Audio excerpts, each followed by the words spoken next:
Welcome back. Good morning everyone. मेरे प्यारे बच्चों, कैसे हो आप लोग? उम्मीद करता हूँ आप सभी लोग ठीक होंगे। मैंने अभी तक भौतिक विज्ञान यानी फिजिक्स का एक भाग आप तक पहुंचाया है। मुझे बहुत सारे कमेंट मिले हैं। अब मैं अगली वीडियो और भी ज़्यादा अच्छी बनाने का प्रयास करूँगा। पिछले वीडियो में मैंने आपको बताया था कि आवेश क्या है, आवेश की उत्पत्ति कैसे हुई, कैसे हम जानते हैं कि आवेश में आकर्षण कैसे होता है, प्रतिकर्षण कैसे होता है, आवेश का प्रकार और आवेशों के नाम किस प्रकार में रखे। मैंने आपको बताया था, मैं आपको रिवाइज करा दूं कि आवेश का मतलब होता है जिसमें आकर्षण और प्रतिकर्षण के गुण का अनुभव हो, यानी कि किसी भी वस्तु जो किसी पार्टिकल को अपनी तरफ या तो आकर्षित कर ले या तो प्रतिकर्षित कर ले, इसको हम लोग आवेश कहते हैं। फिर हमने पढ़ा था कि आवेश के प्रकार। इसका एक्सपेरिमेंट हम लोगों ने किया था। कुछ दो छड़े लिए थे। एक बार कांच की छड़, जब उनको रेशम से रगड़कर एक दूसरे के निकट लाए तो वो दूर हो जाती थी, यानी कि प्रतिकर्षण का प्रभाव दिखाती थी। और दूसरी बार हम लोगों ने लिया था एवोनाइट की छड़ या प्लास्टिक की छड़, जिसको बिल्ली की खाल से रगड़कर जब एक दूसरे के निकट ले जाते थे तो वो फिर एक दूसरे को दूर कर देती थी, यानी कि प्रतिकर्षित कर देती थी। तीसरी बार हमने क्या किया था कि एक बार एवोनाइट की छड़ और या प्लास्टिक की छड़ और एक बार रेशम की छड़, जब दोनों को हमने एक दूसरे के निकट किया तो वो एक दूसरे को आकर्षित कर रही थी। स्पष्ट है? इससे ये पता चल जाता है कि अगर एक प्रकार की छड़ें हैं तो वे एक दूसरे को प्रतिकर्षित करेंगी, और जबकि अलग अलग प्रकार की छड़ें हैं तो वे एक दूसरे को आकर्षित करेंगे। आज हम उसके आगे पार्ट को बढ़ाएंगे। देखिए, आपको करना क्या है, मैंने बताया था कि अगर सजातीय चार्ज है, सजातीय आवेश, जिसको हम लोग इंग्लिश में बोलते हैं लाइक चार्जेस, यानी कि या तो प्लस प्लस या तो माइनस माइनस, तो ये सदैव एक दूसरे को प्रतिकर्षित करेंगे, यानी इनके अंदर प्रतिकर्षण होगा, जिसको हम लोग बोलते हैं रिपल्सन।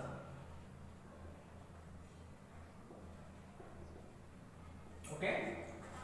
दूसरी बार मैंने आपको बताया था कि अगर विजातीय की बात करेंगे, विजातीय आवेश यानी कि अनलाइक चार्जेस, तो इस कंडीशन में मैंने बताया था या तो प्लस माइनस या तो माइनस प्लस, तो ये एक दूसरे को आकर्षण करेंगे, यानी कि अट्रैक्शन का इफेक्ट होगा। ये हमारा था मेथड।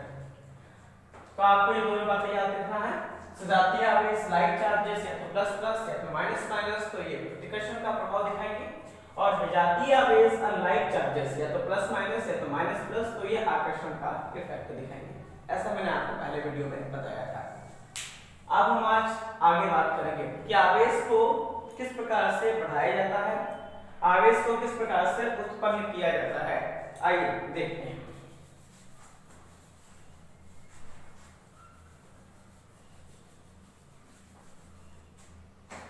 एक टॉपिक है आज का, प्रेरण आवेश। ये प्रेरण आवेश क्या होता है, यानी कि चार्जिंग बाय इंडक्शन। आखिर किसे कहते हैं चार्जिंग बाय इंडक्शन? क्या होता है इंडक्ट करना? हमें ये देखना है कि हम इंडक्ट कैसे करते हैं। प्रेरण आवेश क्या होता है? देखिए, प्रेरण, प्रेरण मतलब प्रेरणा देना, एक व्यक्ति से दूसरे व्यक्ति को प्रेरित करना। जब पहला व्यक्ति दूसरे व्यक्ति को प्रेरित करता है तो अपनी कुछ एनर्जी दूसरे व्यक्ति को दे देता है और दूसरा व्यक्ति चार्ज हो जाता है। आइए फिजिक्स की भाषा में देखते हैं। यहां पर क्या करना होगा कि एक आवेशित धातु यानी कि चार्ज मेटल और एक अनावेशित धातु यानी कि डिस्चार्ज मेटल, यह आपका चार्ज मेटल है और यह आपका डिस्चार्ज मेटल है। बस आपको ध्यान रखना है ये चार्ज मेटल है और ये डिस्चार्ज मेटल है। क्या होता है? प्रेरण आवेश, यानी कि आवेशित, सॉरी, प्रेरण आवेशक, आवेशित करना। तो चार्ज मेटल को जब डिस्चार्ज मेटल के संपर्क में रखेंगे तो 100% चार्ज मेटल से कुछ एनर्जी निकलकर डिस्चार्ज मेटल में पहुंच जाएगी और डिस्चार्ज मेटल में पहुंचने के बाद ये एक दूसरे को आकर्षित करना शुरू कर देंगे। इन दिस कंडीशन यदि आपके चार्ज मेटल में इलेक्ट्रॉन्स रहे होंगे तो डिस्चार्ज मेटल में उतनी ही क्वांटिटी के विपरीत चार्ज उत्पन्न हो जाएंगे। जैसे 1 2 3 4 5 6, तो यहाँ पर 1 2 3 4 5 6। इस घटना को हम लोग प्रेरण आवेश कहते हैं। एक बार फिर समझ लीजिए, प्रेरण आवेश क्या होता है? जब चार्ज मेटल को डिस्चार्ज मेटल के संपर्क में रखते हैं तो चार्ज मेटल से एनर्जी निकलकर डिस्चार्ज मेटल में चली जाती है और ये क्रिया तब तक होती है जब तक दोनों में आवेश बराबर ना हो जाए। आपने देखा कि चार्ज मेटल डिस्चार्ज मेटल एक दूसरे को अट्रैक्ट कर रहे हैं, आकर्षित करते हैं। तो इस स्थिति में यदि पहले मेटल पर यानी कि चार्ज मेटल पर अगर नेगेटिव चार्ज रहा होगा तो डिस्चार्ज मेटल पर उतनी ही क्वांटिटी में अपोजिट चार्ज यानी कि पॉजिटिव चार्ज उपस्थित हो जाएगा और इस प्रकार से प्रेरण आवेश उत्पन्न हो जाएगा। तो यानी कि अगर हम परिभाषा की बात करें तो यहाँ पर जो डेफिनेशन होगी वो ध्यान से सुनिएगा। किसी आवेशित वस्तु को निकट रखने पर जब अनावेशित वस्तु के आवेश के पुनर्वितरण द्वारा उसके निकटतम पृष्ठ पर विपरीत प्रकार का आवेश उत्पन्न हो जाता है तो उसे प्रेरण आवेशन कहते हैं।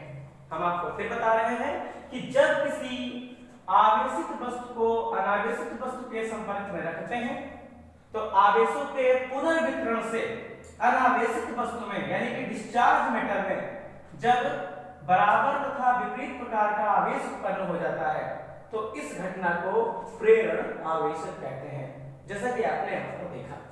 और वैसे भी आप देखा करते हैं, मैं एग्जांपल के तौर पे आपको बता दूं, जैसे 2 रॉड आप ले लीजिए, एक रॉड को हीट कर दीजिए और दूसरी रॉड को आप ठंडा कर दीजिए, जबकि दोनों रॉडें मेटल हैं, आयरन की हैं, लोहे की रॉड है। तो जब गर्म रॉड को आप ठंडी रॉड के पास ले जाएंगे तो दोनों के बीच में जो ऊर्जा का स्थानांतरण आपको दिख रहा है उसी को हम प्रेरण आवेशन कहते हैं। उम्मीद करते हैं आपने प्रेरण आवेशन को समझा होगा।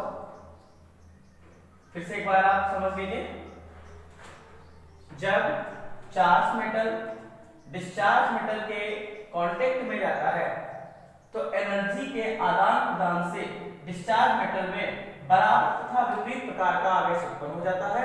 इस घटना को प्रेरण आवेशन कहते हैं। आइए देखते हैं, कुछ रॉड लेते हैं या कुछ स्फीयर से ले लेते हैं। देखिए हम क्या करेंगे, 2 स्फीयर जो मेटल के स्फीयर है उन दोनों स्फीयर को हम क्या करेंगे, इंसुलेटर स्टैंड पर रख देंगे, यानी कि अचालक स्टैंड। अब आप लोग अचालक स्टैंड तो समझते होंगे। ये देखिए सर, 2 हम लोग क्या करेंगे, अपन 2 स्फीयर लेंगे और दोनों स्फीयर को हम अचालक स्टैंड पर रख देंगे। एक का मतलब A और दूसरे का मतलब B। दोनों चार्जलेस डिस्चार्ज है, दोनों मेटल के गोले हैं, गोला A, स्फीयर A और स्फीयर B दोनों मेटल के हैं, इंसुलेटर यानी अचालक स्टैंड पर रखे हैं और दोनों चार्जलेस हैं।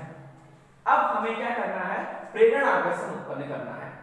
तो अब हम क्या करेंगे, इनके पास इन दोनों स्फीयर में से किसी एक स्फीयर के पास एक चार्ज मेटल लेकर जाएंगे। तो हमने क्या किया, यहाँ पर एक रॉड ले ली जो पॉजिटिवली चार्ज है, यानी कि जिस पर धनावेशित उपस्थित है, ये हमारी रॉड हो गई। अब जैसे हम चार्ज रॉड को स्फीयर A के निकट ले जाएंगे तो चार्ज रॉड स्फीयर A को अट्रैक्ट कर लेगा और जब अट्रैक्ट करेगा तो धीरे धीरे हमारा स्फीयर A जो गोला A है वो चार्ज होना शुरू हो जाएगा। प्रेरण आवेशन के कारण क्षण के विपरीत तथा बराबर प्रकृति का आवेश उत्पन्न हो जाएगा। यहाँ पर 2 2 4 2 6 आवेश है धनावेश, तो यहाँ पर 1 2 3 4 5 6 ऋणावेश हो जाएंगे। जबकि जो स्फीयर बी आपको दिख रहा है, गोला बी, वो छड़ से दूर है, यानी कि छड़ और बी के बीच में एक दूसरे को दूर करते हैं, इनके बीच में प्रतिकर्षण उत्पन्न हो जाता है। तो प्रतिकर्षण के कारण छड़ के समान चार्ज इस पर उपस्थित हो जाएंगे, यानी कि 1 2 3 4 5 6। बात को बिल्कुल ध्यान से समझिएगा जो मैं आपको बता रहा हूं। छड़ ए मैंने एक रॉड ली है जो पॉजिटिवली चार्ज है। जब हम इस स्फीयर ए के निकट लेकर जाते हैं तो दोनों के बीच में प्रेरण आवेशन होने लगता है, जिससे गोला ए में छड़ के निकट ले जाने पर ऊर्जा के आदान प्रदान के कारण विपरीत तथा बराबर क्वांटिटी का आवेश उत्पन्न हो जाता है, जिसे ऋणावेश कहते हैं। स्पष्ट हो जाता है कि एक दूसरे को अट्रैक्ट करते हैं। जबकि स्फीयर बी आपकी रॉड से दूर है, यानी कि रॉड स्फीयर बी को रिपल करती है, तो इस स्थिति में रॉड पर उपस्थित चार्ज के समान स्फीयर बी पर चार्ज उत्पन्न हो जाता है, जिसे पॉजिटिवली चार्ज कहते हैं, जो एक दूसरे के प्रतिकर्षण के कारण उत्पन्न होता है। अब हम क्या करेंगे, इनके बीच का डिस्टेंस बढ़ा देंगे। तो देखिए सर, हम डिस्टेंस बढ़ाने के लिए आपको दिखा रहे हैं, यहाँ पर हम रॉड को थोड़ा छोटा करेंगे, हालांकि रॉड छोटी नहीं होगी, सिर्फ डिस्टेंस को दिखाने का तरीका है। तो जैसे हम यहाँ पर डिस्टेंस को बढ़ाएंगे तो हमने देखा कि धीरे धीरे चार्जिंग बढ़ती जा रही है, क्योंकि हम यहाँ पर रॉड को तब तक रखेंगे जब तक दोनों पर आवेश बराबर ना हो जाए, यानी कि जब तक स्फीयर ए कंप्लीटली चार्ज ना हो जाए। एक ऐसी कंडीशन आएगी जब हम रॉड को यहाँ से हटाएंगे और हमारा स्फीयर ए कंप्लीट नेगेटिवली चार्ज हो चुका होगा, जबकि sphere be completely positively charge हो चुका होगा। उम्मीद करते हैं आपको समझ में आया होगा। मैं फिर आपको बता दे रहा हूं, हमने क्या किया, हमने 2 स्फीयर लिए जो इंसुलेटर स्टैंड पर रखे हुए थे, चार्जलेस थे, दोनों मेटल थे। जब हम एक पॉजिटिव चार्ज रॉड को स्फीयर ए के निकट रखते हैं तो मेटल में मुक्त इलेक्ट्रॉन की उपस्थिति के कारण रॉड और स्फीयर ए के बीच अट्रैक्शन होने लगता है, जिससे रॉड के बराबर तथा विपरीत प्रकृति के आवेश उत्पन्न हो जाते हैं। जबकि स्फीयर बी रॉड से दूर है, इस स्थिति में रॉड बी को रिपल करेगा, यानी कि प्रतिकर्षित करेगा, तो लाइट चार्जेस स्फीयर बी पर जनरेट हो जाते हैं, यानी कि उत्पन्न हो जाते हैं।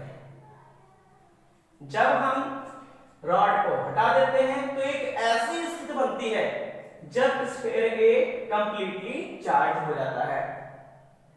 रॉड को हटाने के बाद हमारा स्फीयर 100% चार्ज हो जाता है, तो स्फीयर ए अट्रैक्शन के कारण 100% नेगेटिवली चार्ज को प्रदर्शित करता है, जबकि स्फीयर बी रिपल के कारण 100% पॉजिटिवली चार्ज को दिखाता है। बिल्कुल उसी तरीके से जब हम मोबाइल को चार्जर से चार्ज करते हैं और मोबाइल को चार्ज करते समय धीरे धीरे प्रेरण आवेशन के कारण चार्ज आता रहता है और एक ऐसी कंडीशन आ जाती है जब फोन 100% चार्ज हो जाता है, तो हम चार्जर को दूर हटा देते हैं। तो उम्मीद करते हैं आपको प्रेरण आवेशन समझ में आया होगा। आइए कुछ और देखते हैं।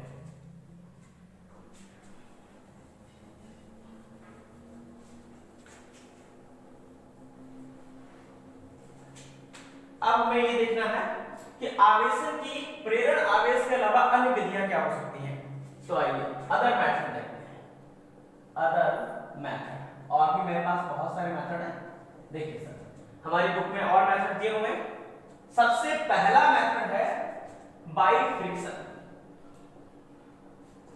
यानी कि घर्षण द्वारा, जिसको हम लोग कहते हैं रब करना। रब मतलब रगड़ना।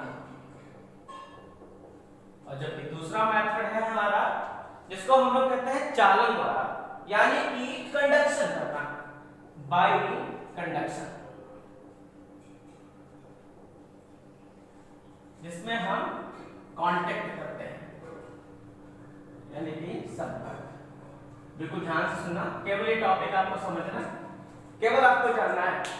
बाय फ्रिक्शन बाय कंडक्शन, यानी कि हमारे अदर मेथड है जिनके द्वारा हम चार्जलेस मेटल को चार्ज कर सकते हैं। बाय फ्रिक्शन आप जानते हैं, बाय फ्रिक्शन का मतलब हम कह सकते हैं कि हमारे पास ये दो पाम है जिनको हम हथेली कहते हैं, और इन हथेली को जब हम एक दूसरे के संपर्क में ले जाते हैं और रब करना शुरू कर देते हैं तो आफ्टर सम टाइम दोनों हथेली चार्ज हो जाती है। बिल्कुल दूसरा एग्जांपल अगर हम यहाँ पे बात करें तो एक रॉड को जब दूसरी रॉड के संपर्क में ले जाते हैं और जब संपर्क में ले जाने पर दोनों रॉडें चार्ज हो जाती हैं तो उसको हम बाय कंडक्शन कहते हैं। तो हम देखते हैं यहाँ पर, आपको थोड़ा मेथड बता देते हैं। देखिए सर, बाय फ्रिक्शन द्वारा हम क्या कर सकते हैं, यानी कि इसमें होता क्या है, जब हम फ्रिक्शन करते हैं तो क्या होता है, जब हम दो ऑब्जेक्ट को एक दूसरे के ऊपर रब करते हैं तो आप देखिए उसके बीच में क्या होता है, यानी कि सर ये दो ऑब्जेक्ट हैं और जब हम इनको एक दूसरे के निकट ले जाते हैं और रब करना शुरू कर देते हैं, मतलब अगर हम बात करें जब रगड़ना शुरू कर देते हैं, रबिंग करना शुरू कर देते हैं, तो आप खुद सोचिए सर पहले ऑब्जेक्ट से कुछ इलेक्ट्रॉन निकलकर, ये कुछ इलेक्ट्रॉन निकलते यहां से हैं, कुछ इलेक्ट्रॉन निकलकर दूसरे ऑब्जेक्ट में चले जाते हैं। तो 100% जितने इलेक्ट्रॉन दूसरे ऑब्जेक्ट में जाते हैं उसमें निगेटिवली चार्ज पहुंच जाते हैं, और जबकि पहले आवेश में उतने ही पॉजिटिवली चार्ज हो जाते हैं। इससे स्पष्ट हो जाता है कि आवेश को हम ना तो उत्पन्न कर सकते हैं ना ही नष्ट कर सकते हैं, बल्कि एक रूप से दूसरे रूप में बदल सकते हैं। इसी को हम आवेशन विधि कहते हैं, जैसा कि हमने बताया घर्षण द्वारा, और दूसरा हमने बताया कांटेक्ट यानी कि कंडक्शन द्वारा। अब इसका मतलब ये नहीं है, आप ये नहीं कह सकते हैं कि पहली पॉजिटिव है तो दूसरी नेगेटिव, ऐसा कुछ नहीं है। ये ऋणावेशित है तो ये ऋणावेशित भी हो सकती है जब हम काम दूसरे से पहले में करेंगे, क्योंकि जब हम दो वस्तुओं को रगड़ते हैं तो एक वस्तु से एनर्जी दूसरे वस्तु में जाना शुरू कर देती है, और जैसे ही दोनों वस्तुओं में आवेश बराबर तथा विपरीत प्रकृति के हो जाते हैं तो वस्तु चार्ज हो जाती है। और जब ये मेथड रगड़ने से किया जाता है, रबिंग से किया जाता है, तो इट्स कॉल्ड नाउ फ्रिक्शन, और जब ये मेथड कांटेक्ट से किया जाता है it's called now conduction. I hope you आप इसे समझे होंगे, कोई खास बात नहीं है, सिर्फ ये मेथड है जिसको आप अपने दिमाग से सॉल्व कर सकते हैं और जिसके कई सारे एक्सपेरिमेंट आप कर सकते हैं। तो आप खुद यहाँ पर देख लें, अगर आपके दिमाग पे इससे रिलेटेड कोई भी क्वेश्चन हो, कैसा भी क्वेश्चन हो, तो आप हमें कमेंट में लिख सकते हैं। हमारे पास ये क्वेश्चन सॉल्व करते हैं।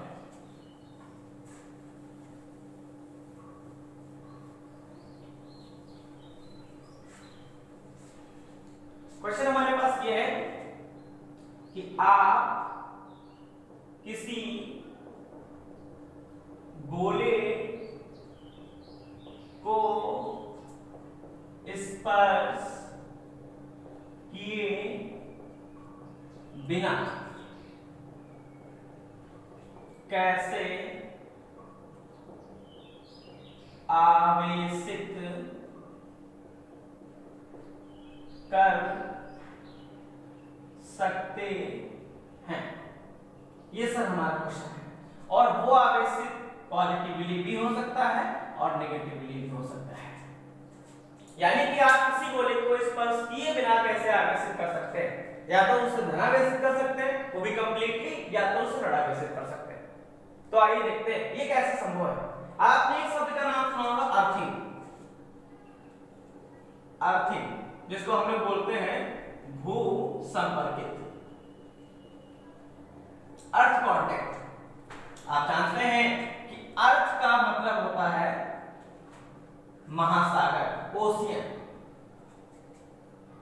हमारे महान वैज्ञानिक न्यूटन ने बताया कि पृथ्वी एक शक्तिशाली यानी कि पावरफुल और नेचुरल मैग्नेट है जो किसी भी मेटल नॉन मेटल को अपनी तरफ अट्रैक्ट कर लेता है, और अट्रैक्ट करने की वजह से इसमें नेगेटिवली चार्ज पाए जाते हैं जिसको हम लोग इलेक्ट्रॉन्स कहते हैं। ये इलेक्ट्रॉन या तो अर्थ के मीडियम से अपनी तरफ अट्रैक्ट किए जाते हैं या जरूरत पड़ने पर कुछ इलेक्ट्रॉन्स मेटल को दिए जाते हैं। ये एक ऐसा मेथड है जिसको हम बिना स्पर्श किए या तो किसी भी गोले को पॉजिटिवली चार्ज कर सकते हैं या किसी भी गोले को नेगेटिवली चार्ज कर सकते हैं। तो अर्थ कांटेक्ट का मतलब आप समझ गए, जब किसी स्फीयर के एक पार्ट को पृथ्वी से कांटेक्ट कर दिया जाता है तो इस स्थिति को अर्थिंग कहते हैं, यानी कि भू संपर्कित। जो पृथ्वी है ये ओशियन है, एक महासागर है जिसकी प्रॉपर्टी ओनली अट्रैक्शन की है, यानी कि ये केवल अट्रैक्ट करता है, तो इसलिए इसका चार्ज हमेशा नेगेटिव होता है। और नेगेटिव चार्ज के पार्टिकल्स को हम लोग इलेक्ट्रॉन कहते हैं, इसलिए पृथ्वी को हम कह सकते हैं ओशियन ऑफ इलेक्ट्रॉन्स, यानी कि इलेक्ट्रॉन का महासागर। जरूरत पड़ने पर ये इलेक्ट्रॉन दे सकता है और जरूरत पड़ने पर ये इलेक्ट्रॉन ले सकता है। तो आइए हम चित्र के माध्यम से आपको बताते हैं।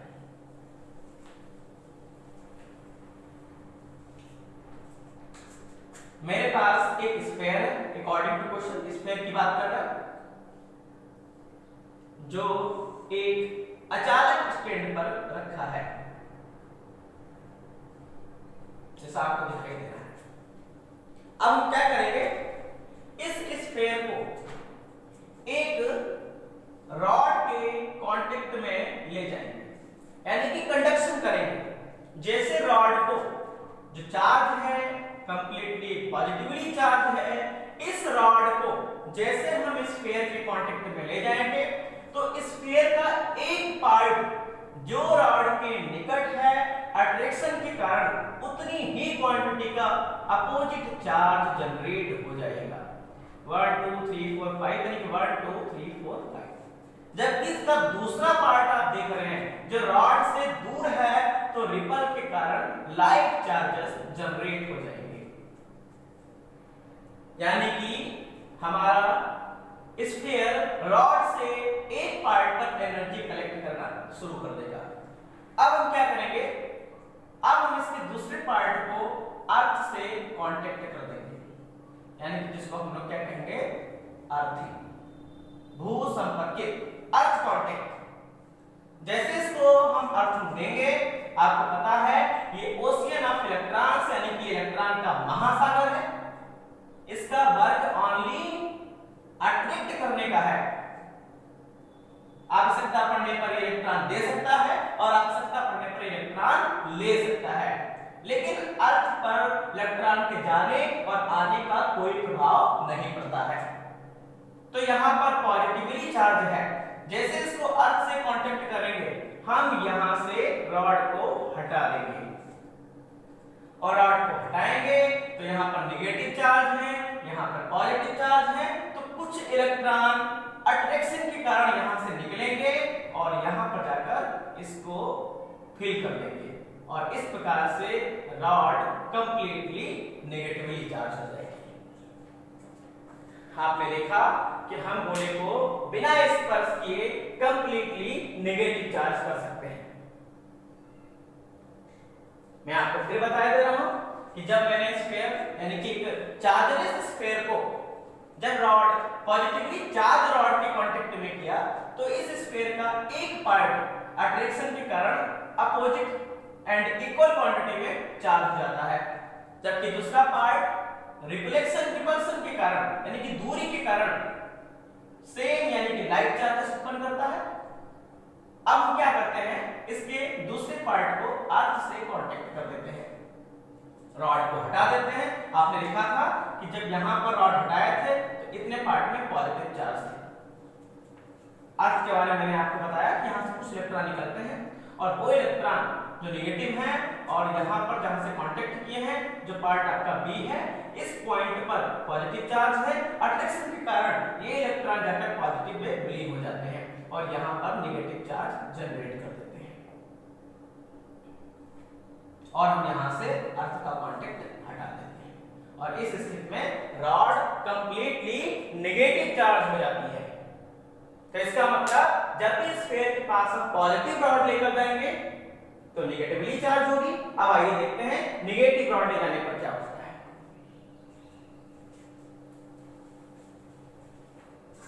फिर हम एक स्फीयर लेंगे,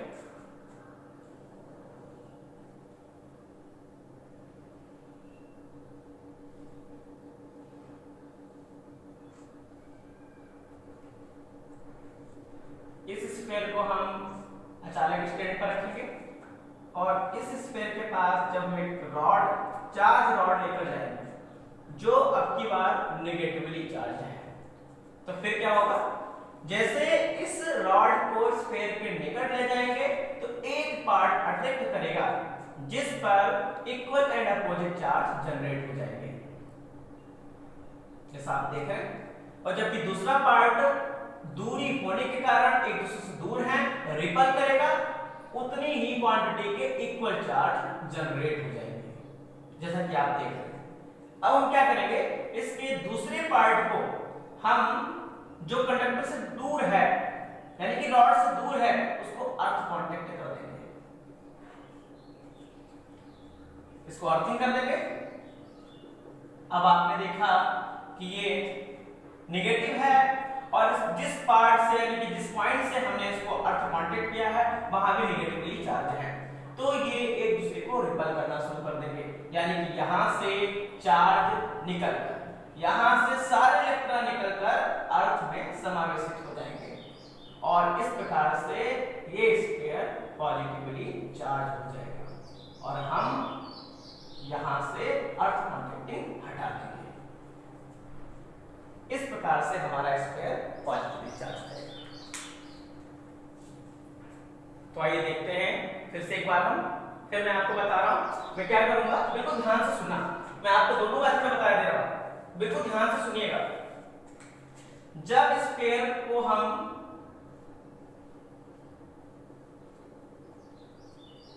पॉजिटिव रॉड के कांटेक्ट में रखेंगे और अर्थिंग से जनरेट करेंगे, तो बिल्कुल ध्यान से सुनना, ये मेथड अपने दिमाग में रखिएगा। तो इन दिस कंडीशन इलेक्ट्रॉन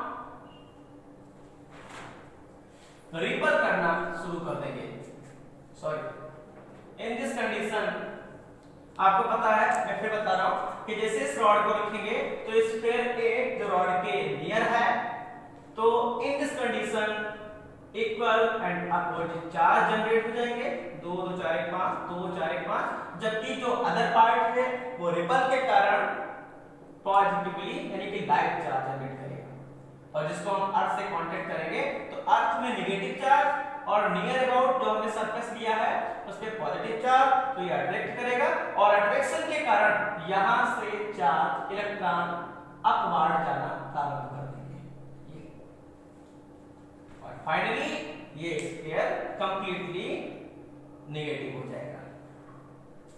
ये हमारा नेगेटिविटी के लिए।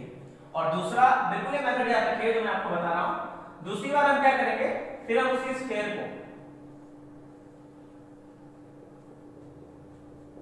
जब निगेटिव रॉड के कांटेक्ट में रखेंगे, यानी कि निगेटिव रॉड को जब उसके पास लेकर जाएंगे तो फिर क्या होगा, इसके जो नियर सरफेस है, जो उसके पास का सरफेस है, उस पर opposite and equal charge generate हो जाएंगे, इक्वल चार्ज जनरेट हो जाएंगे और जो सरफेस दूर है उस पर equal and light charges generate होंगे।